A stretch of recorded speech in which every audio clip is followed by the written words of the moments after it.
A storm shattered the mountain road as a man and his German shepherd crashed into the night. They were never meant to stop there, but when a distant light pulled them toward a lonely house, and a woman opened the door with a rifle in her hands, something deeper was already unfolding. Because beyond that land, something dark was moving in silence, and what they would uncover would not feel like coincidence. It would feel like something sent from above. Before we begin, where are you watching from? Tell me below. A storm crawled over the mountain road, rain slashing sideways, wind bending the trees as if the night itself wanted something to break. Ryan Carter drove with both hands steady on the wheel, though the truck beneath him shuddered like it had a memory of every mile it had ever survived. At 35, he carried the kind of strength that didn't announce itself.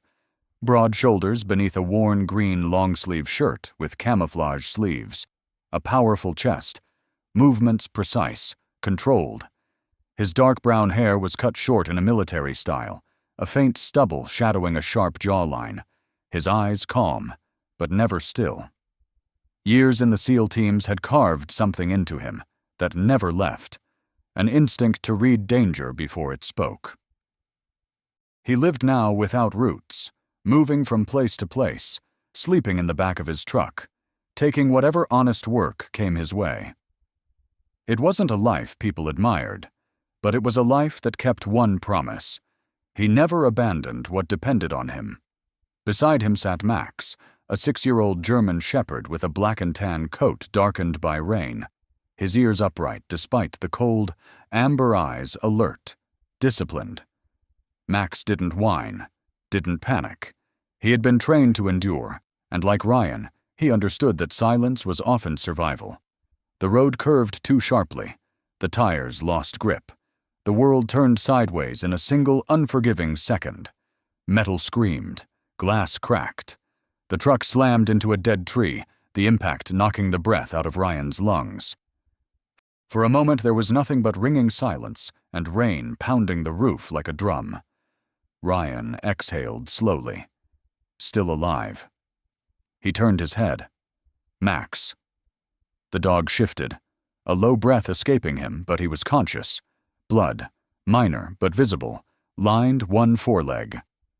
Good, Ryan murmured, already reaching for the door. Pain flared through his shoulder as he forced it open. Dislocated? No. Bruised. Maybe torn. Manageable. Outside, the storm felt colder, lonelier. The truck wasn't going anywhere. He scanned the darkness, and then saw it. A faint light, far but steady. Come on, he said.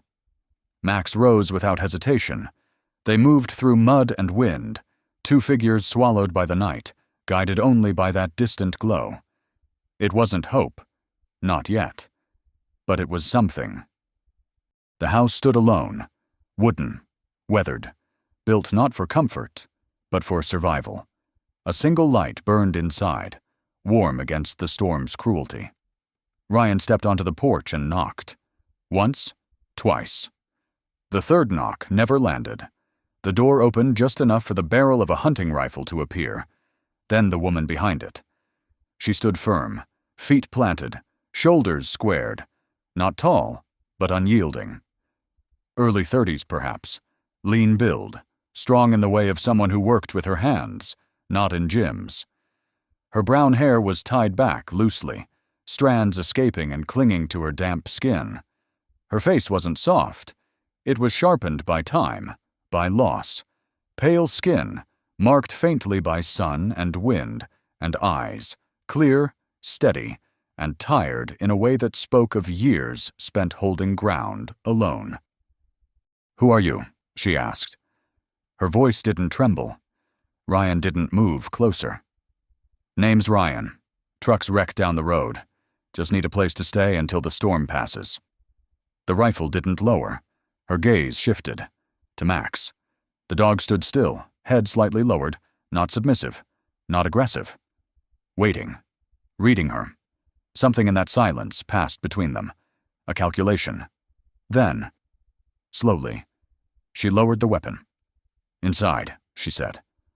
The warmth hit them first, not just from the fire, but from the fact that someone had kept this place alive. She worked quickly, efficiently, cleaned Ryan's shoulder with steady hands, wrapped it tight. No unnecessary questions, no wasted sympathy. "You live out here alone?" Ryan asked. A pause. "My family did," she said. Past tense. "My parents. My brother." She didn't look at him. "They're gone." Ryan nodded once. He didn't ask how. He already knew the kind of answer that would follow. "They died in the war," she added quietly, as if finishing a sentence she hadn't meant to start. That explained the rifle, the posture, the way she never turned her back fully to the door. "I stayed," she said. "Someone had to." The wind howled outside, rattling the walls. "This land," she continued, "it's all that's left of them." There it was, the reason, but also the weight. Ryan leaned back slightly, studying the room. Simple, functional, every object placed with purpose, not a home built for comfort, a home built for endurance. "Neighbor?" he asked. Her expression hardened. "He wants the land," she said. "Been trying to push me out. Cuts power, water, kills livestock when he thinks no one's watching." Ryan's jaw tightened slightly. Predators didn't always live in the wild. Sometimes they owned it. The storm dragged on. Hours passed. Eventually, she pointed to the couch. "You can stay there." Ryan nodded. Max lay down beside him immediately, body angled toward the door, as always. Protecting. Watching. Ryan closed his eyes. Not fully asleep. Never fully. Just enough to rest. Time blurred. The storm softened, just slightly. And then, Max moved. No bark, no growl. Just a shift. Silent. Precise. Ryan's eyes opened instantly. Max was already on his feet, ears forward, body still. His gaze fixed on the door. Ryan followed it. At first, nothing. Just rain. Just darkness. And then, a shape, standing beyond the glass. Not moving, not knocking, just watching. Through the storm, through the night, as if it had been there longer than it should have. Waiting. Morning came without warmth. The storm had passed, but the air still carried its weight, damp and heavy, clinging to the land like something unfinished. The sky was pale, washed thin, and the mountains stood quiet, as if they were waiting to see what would happen next. Ryan was already awake. He stood near the window, one hand resting lightly against the wooden frame, his posture relaxed but alert. The bandage around his shoulder held firm, though the dull ache beneath it pulsed with every small movement. Pain was familiar, predictable. It didn't bother him nearly as much as silence did. Max stood beside him, ears slightly forward, watching the road. The shape from the night before, gone. No footprints visible in the mud. No sign anyone had been there at all. Ryan didn't like that. Behind him, the woman moved quietly across the room. She had changed into a faded work shirt and worn jeans, her boots already on, hair tied tighter now. In daylight, she looked less like a stranger and more like someone carved into this place, someone who belonged to the land as much as the trees and fences did. "You didn't imagine it," she said suddenly, not turning around. Ryan glanced back at her. "The man outside," she added. "You saw him too." Ryan nodded once. She exhaled slowly. "Then he's getting bolder." Before Ryan could respond, the low growl of an engine rolled up the dirt path. Max's body stiffened instantly. Ryan stepped closer to the window. Dust rose in slow clouds as 3 vehicles approached, tires crunching gravel with deliberate weight. Not fast, not nervous, confident, the kind of arrival that assumed it wouldn't be stopped. The woman's shoulders tightened. "They're early," she muttered. The vehicles stopped in front of the house. Doors opened. Men stepped out. At their center, him, the landowner. He was in his late 50s, tall and solidly built, with silver hair combed neatly back and a face that had aged without softening. His jaw was clean, angular, and his eyes carried a quiet authority, the kind that didn't need to raise its voice to be obeyed. He wore a dark jacket over a pressed shirt, boots too clean for someone who claimed to work land. There was nothing rural about him except the territory he controlled. Victor Hale. A man who had learned long ago that power didn't come from strength. It came from knowing who could be bought and who could be broken. He stepped onto the porch without knocking. The woman didn't move. "Morning," Victor said, his tone smooth, almost pleasant. "I thought I'd give you one more chance to make a smart decision." "I already gave you my answer," she replied. Her voice was steady, but Ryan noticed the way her fingers flexed slightly at her side. Victor smiled faintly, as if indulging a child. "Stubbornness isn't strength," he said. "It's just expensive." His gaze shifted, to Ryan, to Max. He studied them both in silence for a moment, assessing. "And who might you be?" Victor asked. Ryan didn't step back. "Someone passing through." Victor's eyes lingered on Ryan's posture, the way he stood, not aggressive, but immovable. Then to Max, the stillness, the focus, the discipline. Recognition flickered, not full understanding, but enough. Victor chuckled softly. "You picked an inconvenient place to rest." "She didn't pick it," Ryan said calmly. "It's hers." The air shifted. Victor's smile thinned. "I'm not here for a debate," he said. "I'm here to finalize a transaction." He stepped closer to the woman, lowering his voice slightly. "You can't keep this up. No power, no water, no help.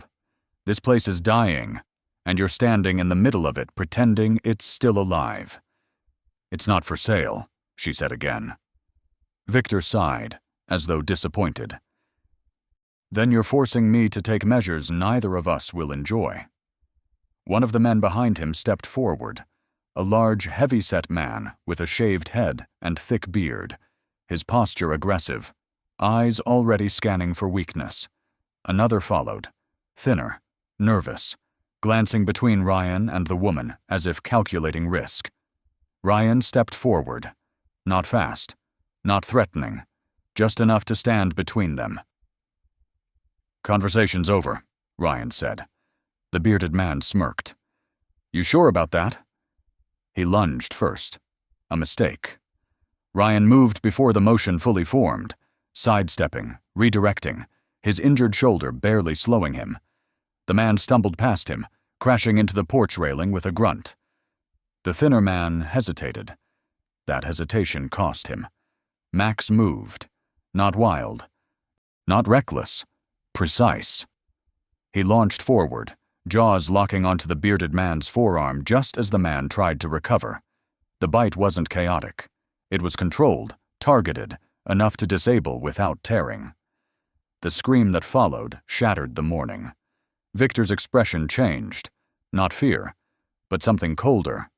He raised a hand. "Enough." Max released immediately at Ryan's quiet command. The man staggered back, clutching his arm, blood seeping through his sleeve. Victor looked at Ryan again. Longer this time. Measuring. "You're not just passing through," he said quietly. Ryan didn't answer. Victor nodded slightly, as if confirming something to himself. "This isn't over," he said. Then he turned. The men retreated, one cursing under his breath, the other silent now. The vehicles drove off, leaving behind only dust and tension. The silence that followed felt heavier than the storm. The woman let out a breath she had been holding too long. "You shouldn't have done that," she said. Ryan glanced at her. Neither should he. She shook her head slightly. "You don't understand. He owns half this county. The other half owes him something." Ryan looked back toward the road. Predators. Not animals. Systems. "Then we'll have to make sure he doesn't own this part," he said quietly. The afternoon didn't bring peace. It brought sirens. A single patrol car rolled up the same path Victor had taken hours earlier. The officer who stepped out was in his late 40s, lean, with graying hair at the temples and a face worn more by compromise than age. His uniform was clean, but his posture carried hesitation, the kind that came from years of choosing which truths to ignore. "Got a report," he said, removing his sunglasses. "Unauthorized person, aggressive animal." His eyes flicked to Ryan, then to Max. Ryan stepped forward, pulling a worn wallet from his pocket, handing over identification. Military, recently discharged. The officer's expression shifted. He looked at Max again. "This dog?" "Military K9, Ryan said. The officer exhaled slowly, handing the ID back. "You picked the wrong place to stop," he muttered. Ryan met his gaze. "Seems like that's going around." The officer hesitated, then lowered his voice. "Hale's connected," he said. "Judges, inspectors, people who make problems disappear." He glanced toward the woman. "You keep pushing him. There won't be anything left to protect." Then he turned and walked back to his car. The engine started, and just like that, the law left. Again, by late afternoon, the land held its breath again, as if it had learned that peace here never lasted long.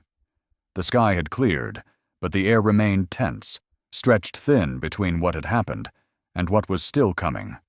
Ryan stood near the fence line, his injured shoulder stiff but functional, watching the neighboring property from a distance. In daylight, it looked ordinary.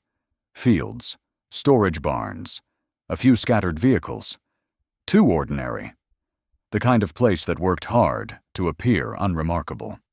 Max stood beside him, still as a statue, ears forward, eyes fixed on the same direction. There was no barking, no restless pacing, only focus. Whatever had happened that morning hadn't shaken him. It had sharpened him. Behind them, the woman approached slowly, carrying 2 cups of coffee. She handed one to Ryan without speaking at first, her fingers brushing his for only a second, but long enough to betray something softer beneath the surface she kept guarded. "They come at night," she said finally. Ryan didn't look at her. "Who?" "Trucks," she replied. "Different ones, not local. No markings. They don't use the main road." Her voice carried certainty, not speculation. "My father noticed it first," she continued, her gaze drifting toward the hills. "He said nothing good ever arrives in the dark and leaves before sunrise." Ryan took a sip of the coffee, eyes narrowing slightly as he studied the distant structures. "And your brother?" he asked. She hesitated. "He believed it too," she said quietly. "He wanted to report it. But—" her jaw tightened. "He never got the chance." Ryan didn't press further. He didn't need to. Some stories were written in silence. The sun dipped lower, painting the land in long shadows that seemed to stretch toward the neighboring property, like reaching hands. That was when Ryan made his decision. "I'm going in tonight," he said. She turned to him sharply. "No." "It's the only way to confirm what's happening," he replied calmly. "It's the fastest way to get yourself killed," she shot back. Ryan met her eyes. There was no arrogance in his expression, only certainty. "I won't be seen," he said. Max shifted slightly, as if acknowledging the plan before it was spoken aloud. The woman looked between them, the man who carried war in his posture, and the dog who carried discipline in his silence. "You don't know what you're walking into," she said. Ryan nodded once. "That's why I need to." The argument died there, not because she agreed, but because she understood something about him that couldn't be changed. Evening settled in slowly, the kind that softened edges and blurred lines between safe and dangerous. Inside the house, the fire crackled low, casting flickering light across the walls. She stood near the door as Ryan prepared to leave. Up close, her strength looked different, less like defiance, more like something fragile that had learned how to stand anyway. "You don't have to do this," she said quietly. Ryan adjusted the strap of his worn jacket. "Yeah," he replied. "I do." There was a moment, longer than it should have been. Then she stepped closer. Close enough that he could see the faint freckles across her cheeks, the way her eyes held both fear and something deeper. Hope, maybe, though she would never admit it. She reached up and kissed him. Not rushed, not uncertain, but like someone holding on to a moment before it disappeared. "Come back," she whispered. Ryan nodded. Then he turned. Max followed, and together they disappeared into the dark. The land changed at night. What looked harmless in daylight became something else entirely, shapes sharper, shadows deeper, every sound carrying farther than it should. Ryan moved low, controlled, each step deliberate. Max stayed close, slightly ahead, guiding without needing instruction. They reached the edge of the neighboring property, just as the first truck arrived. No headlights, no noise beyond the soft grind of tires against dirt. It stopped near one of the barns. Another followed. Then another. Men emerged, different from the ones earlier, leaner, quicker, dressed in dark clothing that blended into the night. One of them stood out, a tall, narrow-faced man with slicked-back black hair and sharp features, his movements precise, almost surgical. His eyes never rested, scanning constantly, as if he trusted nothing and no one. A handler, not muscle. Ryan observed from the shadows, phone already in hand.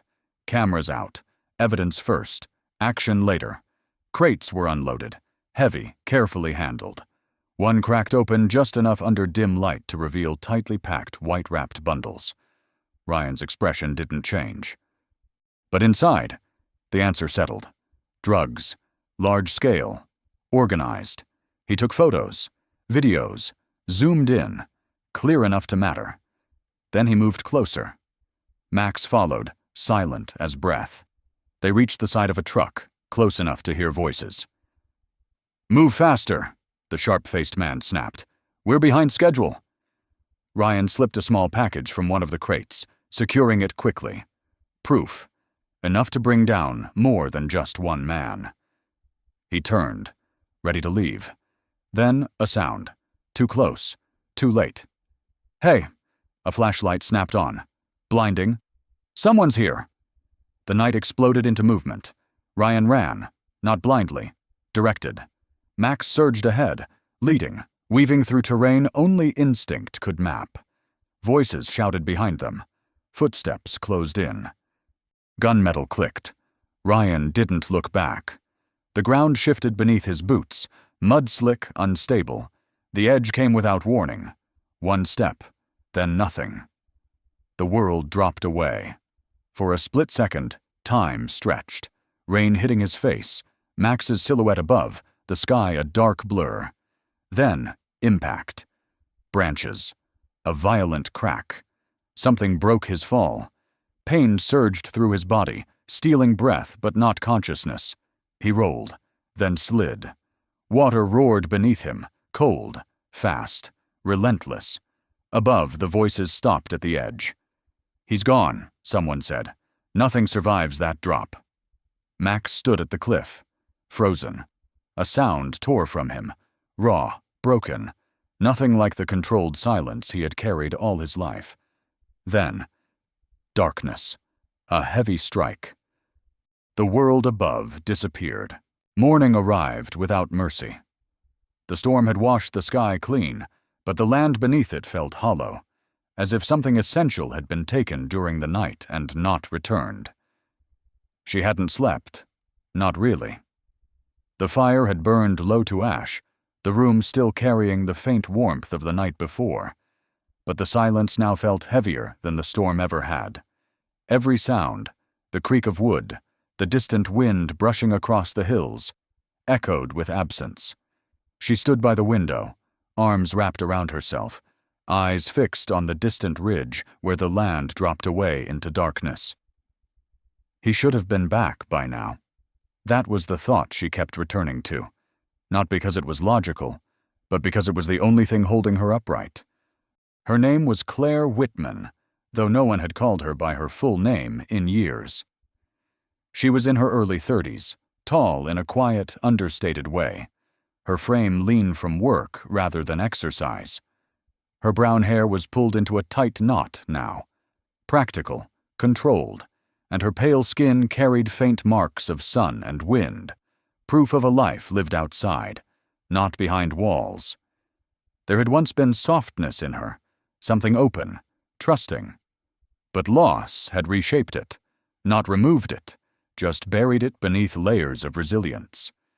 Her parents had died believing this land would stay in the family. Her brother had died believing the world outside would be worth protecting. Claire had stayed to prove both of them right. But standing there now, staring at the empty horizon, she felt something dangerous creeping in. Doubt. The distant sound of engines cut through the quiet. Her body stiffened instantly. Not again.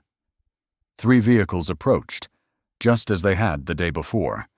But this time, they didn't slow. They arrived like they owned the road. Claire didn't reach for the rifle right away. Instead, she stood her ground, forcing her breathing to steady. The vehicles stopped. Doors opened. Victor Hale stepped out first.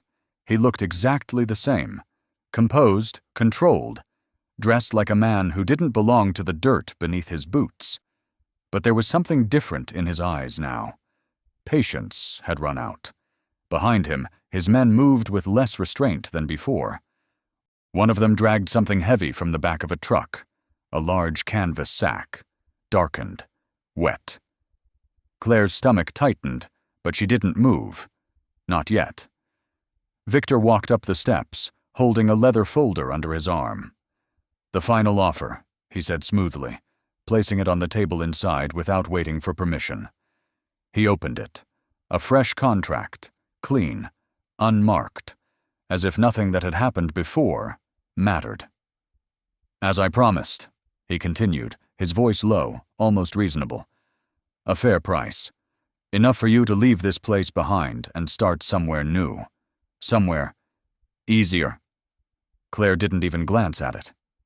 "I told you," she said. "I'm not selling." Her voice wasn't loud, but it didn't break. Victor studied her carefully. "For someone in your position," he said, "you're holding on to a lot of certainty. I'm holding on to what's mine." His lips curved slightly. "And you think he's coming back for you?" The question landed harder than she expected. For a moment, just a moment, her eyes flickered. That was enough. Victor saw it. He leaned closer, lowering his voice. "You sent him into something you don't understand." "I didn't send him anywhere," she replied, sharper now. "No," Victor said. "But you believed in him." He straightened, stepping back. Then he raised his hand. "Bring it." The man by the truck dragged the sack forward and dropped it onto the wooden floor with a dull, final sound. Claire's breath caught. The shape inside. Too still. Too wrong. "No," she whispered. Victor said nothing. He didn't need to. One of the men stepped forward and untied the knot, slowly, deliberately, as if the moment itself was part of the message. The fabric fell open, and everything inside Claire shattered. Max. His black and tan coat was matted with dried and fresh blood, his body bound tightly, the strength that had once defined him now reduced to something fragile, barely held together. His breathing was shallow, uneven, but it was there, alive, but only just, and his eyes, they were open, clouded, searching, not for escape, for someone. Claire dropped to her knees. The impact against the floor barely registered. Her hands hovered in the air, afraid to touch him, afraid he would break under even the gentlest contact. No, no, she whispered again, but the words had lost meaning. Victor watched her quietly. This was the moment he had been waiting for. Your faith, he said softly, has consequences. Claire shook her head, tears falling freely now, her body trembling not from fear, but from something deeper. Loss, not new, but returned, sharper, crueler. She looked at Max, then at the contract. The world narrowed. Everything she had been holding on to, the land, the memories, the promise to her family, it all stood on one side. And on the other, a life that was slipping away in front of her. Her hand moved, slow, unsteady, toward the table. Victor didn't rush her. He simply placed a pen beside the paper. You don't have to lose everything, he said quietly. Claire picked up the pen. It felt heavier than it should have. Her fingers tightened around it, knuckles pale, breath uneven. This wasn't surrender. It was survival. The tip of the pen touched the paper, paused, and in that pause, something inside her broke completely. Not loudly, not visibly, but in a way that left nothing behind. She lowered the pen further, ready to sign, and just as the ink was about to meet the page, the door behind her burst open. The door didn't just open. It broke the moment apart. Cold air rushed in first, carrying the scent of wet earth and something sharper, cleaner, like the edge of a storm that had finally decided to end. Then he stepped through it. Ryan Carter, alive. For a fraction of a second, no one moved. Not Claire, still kneeling on the floor with the pen trembling in her hand. Not Victor Hale, standing by the table, his composure frozen mid-breath.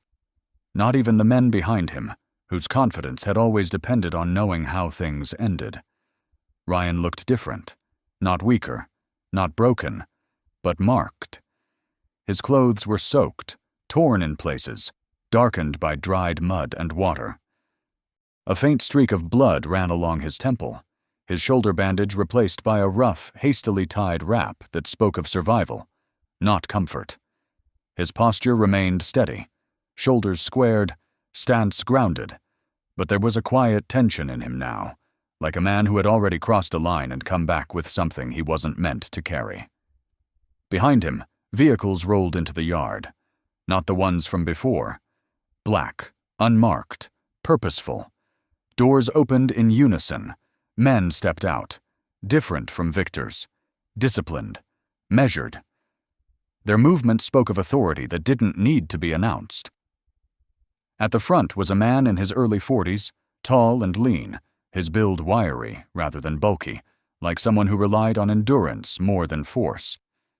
His dark hair was cut short, a few strands of gray at the temples, and his face held the kind of controlled calm that came from years of operating in places where hesitation cost lives.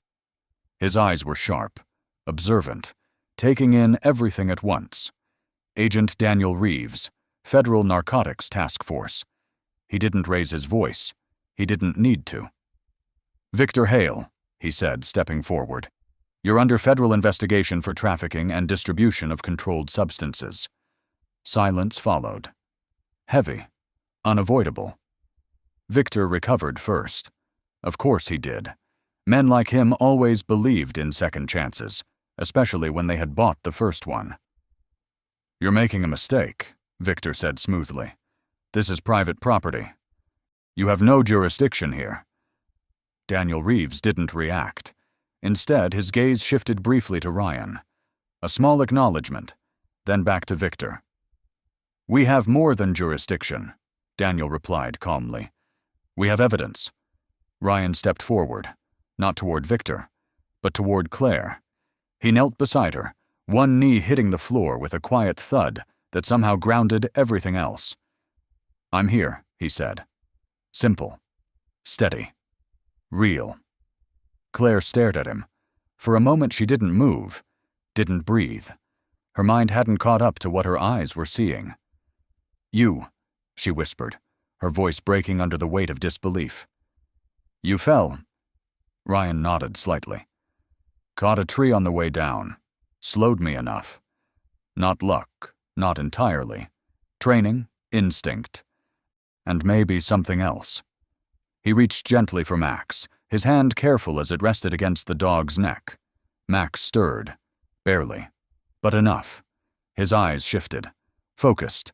And when they found Ryan, something in them came back. Not strength, not yet, but recognition. Ryan exhaled quietly, relief passing through him like something he had been holding too long. "You did good," he murmured. Behind them, the situation shifted. Victor's men hesitated. The presence of federal agents had changed the balance. Power didn't disappear, but it fractured. "You think this ends here?" Victor said, his voice lower now, colder. "You think you walk in with badges and take everything?" Daniel Reeves stepped closer. "I think," he said evenly, "it already ended the moment he walked out of your property alive." He gestured slightly. Agents moved in, controlled, efficient. One of them secured the man with the shaved head. Another moved toward the barn structures visible in the distance. "You can't prove anything," Victor pressed, though there was something less certain beneath his tone now. Ryan reached into his jacket, pulled out his phone, then a small sealed bag, white powder, undeniable. "Found this," Ryan said, holding it out. Daniel took it, inspecting it briefly before handing it off to another agent. "Chain of custody starts now," Daniel said. Another agent approached with a tablet, already pulling up images, photos, videos, clear, detailed, crates, transfers, faces, movements, the truth, captured, preserved, impossible to dismiss. Victor's silence stretched. Longer this time. Different. Outside, more vehicles approached. Not federal, local, sheriff units. They arrived slower, more cautious. The man who stepped out wore a sheriff's badge, older than the others, his frame slightly heavier, movements less sharp. Sheriff Mark Delaney, late 50s, broad-shouldered, graying mustache. A man who had once stood for something and had, somewhere along the way, learned how to bend instead of break. He took in the scene. Victor, the agents, Ryan, Claire on the floor, Max. And something in his expression tightened. "Daniel," he said carefully, "this is a big move." Daniel didn't turn. "It's the right one." The sheriff's gaze shifted to Victor, then away, a flicker of conflict, gone just as quickly. "I wasn't aware," the sheriff began. "You were aware enough," Daniel cut in, not harsh but firm. The words landed, not loud, but final. Agents moved past the sheriff, heading toward the property lines. Warrants were read, orders given. The system that had protected Victor was no longer holding. One of the federal agents returned, speaking quietly to Daniel. "Multiple structures, confirmed storage, it's all there." Daniel nodded once, then looked at Victor. "You're done." For the first time, Victor Hale didn't smile. Cuffs were brought forward, not rushed, not forced, just inevitable. As they closed around his wrists, the illusion of control slipped away, not dramatically, not loudly, but completely. Inside the house, the world felt smaller again, quieter. Ryan helped Claire to her feet. She didn't resist, didn't speak. Her hand still held the pen. He gently took it from her fingers and set it aside. "You don't have to sign anything," he said. Her eyes filled again, not with fear, but with something softer, something that had almost been lost. Outside, the land remained the same, the mountains, the fields, the house. But something had shifted, not in the ground, but in what it meant. Ryan glanced down at Max, still weak, still bleeding, but alive. And that was enough, for now. Sometimes, miracles don't fall from the sky. They walk through the storm, wounded, late, and almost lost. And sometimes, God doesn't remove the darkness. He sends someone willing to walk into it. This story is a reminder that faith is not about certainty. It's about holding on when everything tells you to let go. In our everyday lives, we all face moments where hope feels fragile, where the world feels unfair, where doing the right thing seems to cost too much. But maybe, just maybe, God is working in ways we cannot see yet. Maybe the delay is not abandonment, but preparation. If this story touched your heart, take a moment to share it with someone who might need hope today. Leave a comment and tell us, have you ever experienced a moment that felt like a miracle? And don't forget to subscribe so we can keep bringing you stories that remind us we are never truly alone. May God bless you, protect your path, and bring light into every dark place you walk through.